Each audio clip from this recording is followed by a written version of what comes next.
కోరుకునేటటువంటి వ్యక్తి కేవలము తన యొక్క సమర్థత చేత తాను ఒక కార్యాన్ని చాలా కష్టపడి నిర్వహిస్తే ఫలితం వచ్చేస్తుంది అనేటటువంటి మాటకి సనాతన ధర్మంలో ప్రామాణికత లేదు.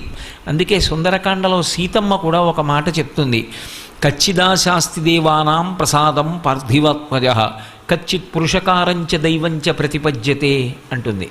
పురుషకారమునకు దైవము యొక్క సహాయము తోడు కావాలి. నేను నా వంతు ప్రయత్నం నేను చెయ్యాలి, కానీ ప్రయత్నం చేసేటప్పుడు ఒక్కటి జ్ఞాపకం పెట్టుకోవాలి, 99 పాళ్ల నా ప్రయత్నానికి ఒక్క పాళ్ళు భగవంతుని యొక్క అనుగ్రహం కలిసి రాకపోతే ఆ కార్యము నెరవేరదు. అందుకే భగవద్భక్తి అనేటటువంటి మాటకి అంత విశేష ప్రాధాన్యత ఉంటుంది. ఈశ్వరుడు ఉన్నాడు అని నమ్మి ఆయన మీద భారం ఉంచి కార్యక్రమాన్ని నెరవేర్చడానికి కావలసినటువంటి సమర్థతని నాకు ఇవ్వడంతో పాటుగా అది ఫలవంతమయ్యేటట్టుగా చెయ్యగలిగిన శక్తి నీ చేతులలో ఉంది అని నమ్మి ఈశ్వరుడికి నమస్కరించడం పరిపూర్ణమైనటువంటి భక్తి.